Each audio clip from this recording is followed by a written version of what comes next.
श्री शिवाय नमस्तु भयम। दोस्तों, जैसा कि आप सभी लोग जानते हैं कि 3 जुलाई 2026 शुक्रवार को पड़ रही है आषाढ़ महीने की कृष्ण पक्ष संकष्टी गणेश चतुर्थी व्रत, जो बहुत ही खास है। और दोस्तों, ये वो तिथि है जो कि आषाढ़ महीने में शुक्रवार को पड़ रही है, तो इस दिन का महत्व और भी अधिक बढ़ जाता है।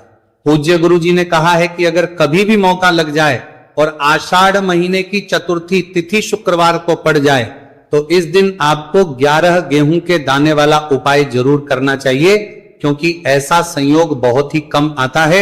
और दोस्तों, इसी दिन किया जाने वाला पंडित जी द्वारा बताया गया 11 गेहूं के दाने वाला उपाय आप लोगों को जरूर करना चाहिए। और अगर आप लोगों ने इस उपाय को नहीं किया है या किसी कारणवश नहीं कर पाए हो तो चतुर्थी तिथि के दिन इस उपाय से मत चूकना। दोस्तों देखिए, ये दिन इतना खास होता है, इतना महत्वपूर्ण होता है, देखा गया है कभी कभी बड़े बड़े पूजा पाठ अनुष्ठान से जो मनोकामना पूर्ण नहीं होती है, वो आषाढ़ महीने के शुक्रवार के दिन एक छोटे से करने से ही आपकी मनोकामना पूर्ण हो जाती है। और बहुत सारे लोगों ने इस उपाय को किया भी है और उनको इस अवसर नहीं होगा, आषाढ़ महीने के कार्य उपाय को करने का फल भी जरूर मिला है।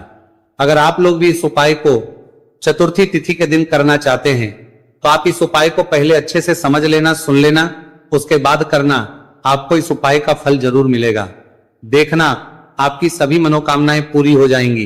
दोस्तों, हम आपको यहां पर बता दें कि ये जो गेहूं के दाने वाला उपाय, ये उपाय पंडित जी ने अपनी अभी की शिव महापुराण की कथा में ही बताया है। और इस उपाय को करने से आपके घर में चाहे किसी भी प्रकार की दुख और समस्या क्यों ना चल रही हो, आपको उसका कारण भी नहीं पता है कि भाई ये समस्या किस कारण से चल रही है। उसका कुछ भी कारण हो सकता है, जैसे पितृदोष हो सकता है, काल सर्प दोष हो सकता है, या किसी भी तरह का मंगल दोष भी हो सकता है, और भी बहुत तरह के दोष होते हैं, कुछ भी हो सकता है। पर आपको इसको करने के लिए अपने दोष को पता लगाने की भी जरूरत नहीं है। आपके घर में किस कारण से इतनी दुख और परेशानी आ रही है, वो भी आपको पता लगाने की जरूरत नहीं है। बस शुक्रवार के दिन इस उपाय को कर लेना, क्योंकि इसी एकमात्र उपाय को करने से आपके पूरे घर परिवार में सुख और शांति हो जाएगी। आपके घर में अच्छे अच्छे काम होने लगेंगे। आपकी जो भी मनोकामना होगी वो भी धीरे धीरे करके पूर्ण होना शुरू हो जाएंगी। अब हम समझते हैं इस गेहूं के दाने वाले उपाय को आपको करना कैसे है, किसको करना है, किस समय करना है और कैसे करना है। देखो, उपाय बिल्कुल आसान है, बस समझने वाली बात है। ध्यान से समझिए, उसके बाद ही आप लोग जो है इस उपाय को जरूर कीजिएगा। लेकिन उससे पहले जो भी मेरे भाई, मेरी प्यारी बहनें आज चैनल पर पहली बार आए हैं या मेरी आवाज आज पहली बार सुन रहे हैं, अगर आप भी महादेव के सच्चे भक्त हैं तो वीडियो को और चैनल को सब्सक्राइब जरूर कर लें और कमेंट बॉक्स में लिखें हर हर महादेव, जय भोलेनाथ। अब सबसे पहली चीज हम लोग ये समझते हैं कि इस 11 गेहूं के दाने वाले उपाय को इस शुक्रवार के दिन किसको करना है। तो देखिए, इस उपाय को घर के सभी सदस्यों को करने की बिल्कुल भी जरूरत नहीं है।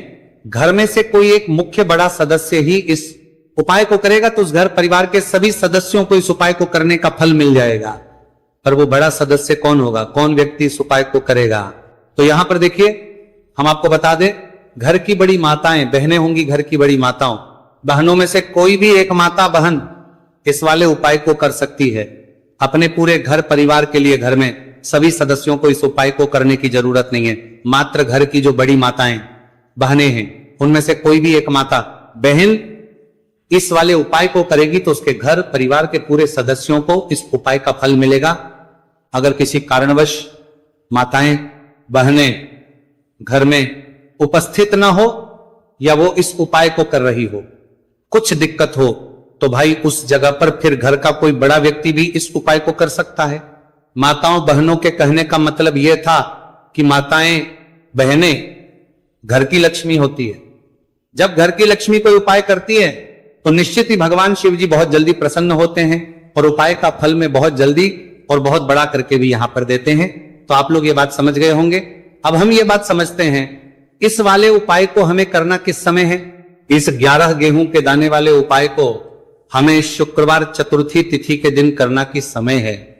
तो देखिए, इस उपाय को करने का जो समय है शाम का समय है। अब देखिए, यहां पर हम मुख्य रूप से सुबह का समय नहीं बोलेंगे, क्योंकि देखिए ये जो नया साल है और आप सभी लोग जानते हैं इसका शाम का जो समय होता है ना, इस दिन भगवान शिव और माता पार्वती जी का सबसे प्रिय दिन होता है। तो आप लोग इस गेहूं के दाने वाले उपाय को शाम के समय में कर सकते हो। और देखो, अगर सुबह करोगे तो आप 8 बजे से 11 बजे के मध्य उपाय को कर सकते हो। और देखो, अगर शाम के समय कर रहे हो तो इस दिन जरूर शाम के समय का ध्यान रखना कि रात के 6 बजे से लेकर 7 बजे के बीच में अगर आप इस उपाय को कर सकते हो तो बिल्कुल कर लेना। पूरी कोशिश करना, आपको उपाय का फल जरूर मिलेगा। ये बात आपको समझ आ गई। अब बात करते हैं उपाय की। देखो, गुरुजी ने कहा है कि अगर शुक्रवार के दिन चतुर्थी तिथि व्रत पड़ जाए तो इस दिन आपको 11 गेहूं के दाने वाला तो अवश्य ही करना चाहिए। देखो, यह उपाय यदि आपके जीवन में कर्जा बहुत अधिक है, आपके जीवन में संकट बहुत अधिक रहते हैं, आपके ऊपर बहुत अधिक विपदा आ रही है, बार बार आपको अपने व्यापार में और अपने धन में हानि देखने को मिल रही है, यानी कि आपको प्रत्येक कार्य में हानि हो रही है, तो आपको यह उपाय करना चाहिए। देखिए, इस उपाय के लिए आपको 11 गेहूं के दाने आपको लेने हैं। ठीक है, 11 लेने के बाद में आपको जरूरत होगी चावल के दानों की। 11 चावल के दाने और 11 गेहूं के दाने, और चावल के दाने खंडित नहीं होने चाहिए। अब आप कहोगे भैया गेहूं कहां से लेने हैं? देखो, आपको किसी भी किराना स्टोर पे गेहूं के दाने मिल जाएंगे, जाके ले लेना। ठीक है ना? 11 गेहूं, 11 चावल के दाने लेने हैं। साथ ही साथ आपको एक तांबे का लोटा लेना है और उस तांबे के लोटे में आपको जल भरना है। जल आपका खुद के घर का होना चाहिए, मंदिर का नहीं होगा। अब आप ये सब सामग्री लेकर पहुंच जाओगे महादेव के शिवलिंग के पास में शाम के टाइम पे प्रदोष काल में। देखो, जब आप ये उपाय कर रहे हो तो अपना फेस रखना उत्तर दिशा, नॉर्थ डायरेक्शन की तरफ। अब यहाँ पे जो मैं आपको क्रम बताने जा रहा हूं ना, उस मेरे क्रम को बहुत ध्यान से सुनिए। महादेव को अगर कोई सबसे प्रिय है ना, तो उनकी सबसे छोटी पुत्री जिनका नाम है माता अशोक सुंदरी, जो आपके पास में चावल के 11 दाने हैं ना, चावल के 11 दानों को माता अशोक सुंदरी के स्थान पर आपको अपना नाम और गोत्र बोलते हुए समर्पित कर देने हैं, है ना। चावल के दानों को रखने के बाद में जो आपके पास में तांबे का लोटा है ना, उस तांबे के लोटे को कहीं पे भी हम जल नहीं चढ़ेंगे। सिर्फ और सिर्फ माता पार्वती का जो हस्तकमल आपको दिख रहा है, यहीं पे गोल गोल आपको समर्पित करना है, उसी जल को, और कहीं नहीं। ना तो माता अशोक सुंदरी के स्थान पर, ना तो के ऊपर, सिर्फ आपको यहाँ पे गोल गोल जलाधारी पर आपको उस जल को समर्पित करना है। अब आपके पास में बचे हुए हैं 11 गेहूं के दाने, और बचे हैं उन्हीं 11 गेहूं के दाने को आपको अपनी मनोकामना, अपने विशेष कहते हुए महादेव के शिवलिंग के ऊपर अगर आप चतुर्थी तिथि के दिन प्रदोष काल में समर्पित कर देते हैं तो आपकी जो भी मनोकामनाएं होंगी, जो भी विश होंगी, महादेव पूरी जरूर करते हैं।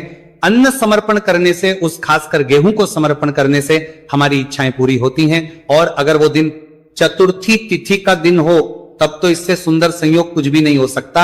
आपकी इच्छाओं को पूरा करने के लिए बहुत स्पेशल, बहुत प्यारा सा उपाय आप सभी को जरूर करना है। ध्यान में रखिएगा, यह उपाय प्रदोष काल में करना है। देखो, गुरुजी ने कहा है भगवान शिव के शिवलिंग पर 33 कोटि देवी देवताओं का वास होता है। अगर हम लिंग के सामने कुछ भी उपाय करते हैं तो हमारे सभी देवी देवता हमसे खुश हो जाते हैं। ये उपाय आपको अवश्य करना है। देखो, सुबह के टाइम नहीं कर सकते, ठीक है। अब बात करते हैं अगले उपाय की। देखिए, इस उपाय के लिए आपको 2 दीपक लेने होंगे। दोनों ही दीपक आप मिट्टी के भी ले सकते हैं, और दोनों ही दीपक आप शुद्ध आटा मढ़कर उनके भी तैयार कर सकते हैं। अब दोस्तों, दोनों ही दीपक के अंदर आपको शुद्ध घी का प्रयोग करना होगा, और एक दीपक अंदर आपको गोल रुई की बाती का प्रयोग करना होगा, और एक दीपक के अंदर आपको लंबी बाती का प्रयोग करना होगा। लंबी बाती वाले दीपक के अंदर आप मौली वाला जो धागा आता है कलावा का, उसकी बाती का प्रयोग भी आप लंबी बाती वाले दीपक के अंदर कर सकते हैं। देखिए, 2 दीपक वाला ये चमत्कारी उपाय केवल शुक्रवार की रात्रि में ही किया जाता है, इसीलिए आपको इस उपाय को बहुत ही ध्यान से समझना। इसी के साथ में आपको 1 चुटकी काले तिल के दाने लेना है, और इसी के साथ में आपको मात्र 1 चुटकी हल्दी भी लेनी होगी। अब दोस्तों, ये सभी सामग्री लेकर के आपको रात्रि के समय पहुंच जाना है अपने घर में।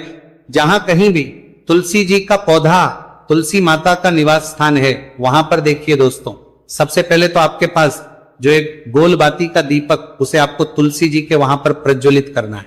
दीपक को प्रज्वलित करते समय आपको ओम नमो भगवते वासुदेवा या इस मंत्र का 11 बार जाप कर लेना है।